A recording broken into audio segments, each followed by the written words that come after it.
Rebonjour. Donc on se retrouve cette fois-ci pour apprendre ou revoir, parce que je vous ai déjà expliqué un petit peu la semaine dernière, mais revoir comment on pose une division. Alors, on doit poser aujourd'hui la division 42 divisé par 5. Donc là, je vous ai dessiné une potence, qui veut dire, c'est le signe quand on pose, quand on écrit sur son cahier, c'est qui veut dire diviser, et je vais mettre donc le nombre que j'ai à diviser, c'est-à-dire 42, je le mets à gauche, divisé par 5, donc le diviseur, je l'inscris à droite. Donc là, je lis 42 divisé par 5.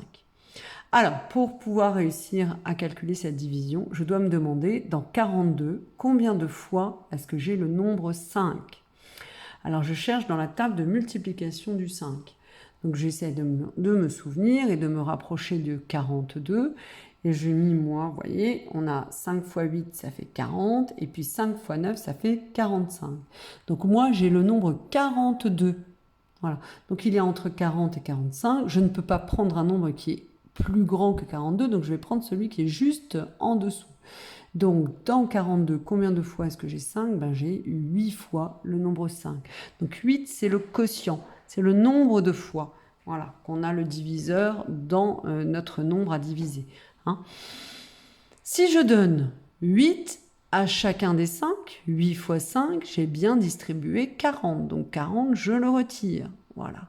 Donc, 40, je fais ma soustraction.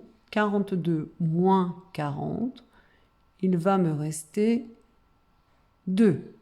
Voilà. Et là, c'est le reste de la division. Je regarde, le chiffre 2, là, est bien plus petit que mon diviseur. 2, je ne peux plus le partager en 5. Donc là, ma division, comme ça, elle est terminée. Voilà. Alors, vous allez essayer de la même manière de me calculer les 3 divisions que j'ai posées ici. Donc 63 divisé par 8, 41 divisé par 6 et 58 divisé par 7. Alors, vous arrêtez la vidéo au fur et à mesure, et puis vous pouvez vérifier, puisque j'ai fait la correction dans la foulée. Donc à chaque fois, là vous avez le nombre 63, c'est ce qui a divisé. Le nombre 8, c'est le nombre de parts, c'est le diviseur, et on va se demander, dans 63, combien de fois est-ce que j'ai 8 ?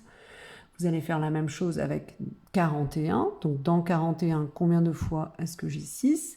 Et puis dans 58, combien de fois est-ce que j'ai 7 ? Et le nombre que vous allez trouver sera ce qu'on appelle votre quotient, qui sera à écrire ici. Alors, vous mettez sur pause, vous essayez de le faire, et puis vous regardez. Donc dans 63, combien de fois 8 ? Donc dans 63, j'ai, si je regarde, 63, si je me récite la table de multiplication du 8, c'est entre 8 fois 7, 56, et 8 fois 8, 64. Je ne peux pas prendre plus grand, donc je vais prendre plus petit. Donc je vais dire que dans 63, j'ai 7 fois le nombre 8. Voilà. Donc je vais écrire mon quotient ici. Voilà. Après, je multiplie. 8 fois 7, ça fait 56. Donc c'est 56 que je vais retirer du 63. C'est comme si j'avais déjà distribué, voilà. Et je vais calculer ce qui me reste. 63 moins 56, il me reste 7. Je regarde mon reste, voilà, 7. Je vérifie avec le diviseur, 8. 7 est plus petit que 8, donc je ne peux plus le partager en 8 parts. Donc ma division, elle est terminée. Dans 41, combien de fois 6 ? Alors, si je regarde dans la table de multiplication du 6, 41, c'est entre 6 fois 6, 36, et 6 fois 7, 42. Donc je vais prendre le nombre qui est plus petit que 41, c'est-à-dire que je vais prendre 6 fois 6, voilà. Donc dans 41, combien de fois 6 ? Eh bien 6. 6 fois 6, ça fait 36, donc 36 distribué, donc je vais le retirer.